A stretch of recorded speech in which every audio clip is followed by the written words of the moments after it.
Kasus pencurian rolling door di Pasar Impres Muara Enim tak hanya merusak aset daerah, tetapi juga merugikan pedagang. Bupati Muara Enim menegaskan bahwa harus ada pihak yang bertanggung jawab jika barang milik pedagang ikut hilang.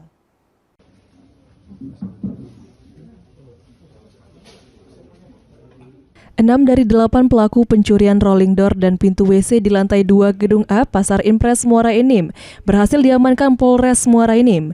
Pemerintah daerah mengapresiasi langkah cepat kepolisian dalam mengungkap dan menangkap pelaku.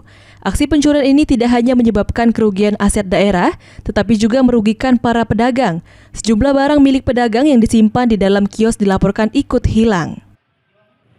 Bupati Muara Enim Edison menegaskan bahwa harus ada pihak yang bertanggung jawab atas hilangnya barang pedagang dalam peristiwa tersebut.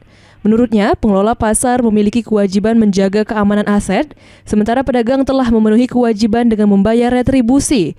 Selain itu, Bupati juga mempertanyakan lemahnya pengawasan sehingga aksi pencurian dapat terjadi. Tanggung jawab pengelola. Saya tidak mau bertedeng-aling-aling, karena di sini ada kewajiban menjaga aset. Kemudian ada kewajiban orang membayar retribusi, artinya tanggung jawab kita untuk mengamankan. Bukan dibiarkan. Kita akan evaluasi tahapan-tahapan, sejarahnya, ceritanya, itu saya akan simpulkan bersama tim. Pasca kejadian ini, pemerintah Kabupaten Muara Enim akan melakukan evaluasi terhadap manajemen serta pemanfaatan lantai 2 Gedung A Pasar Impres. Pemerintah juga mengajak seluruh pihak untuk bersama-sama meningkatkan pengawasan guna menjaga aset daerah dan fasilitas umum agar kejadian serupa tidak terulang. Mardiansyah, PAL TV.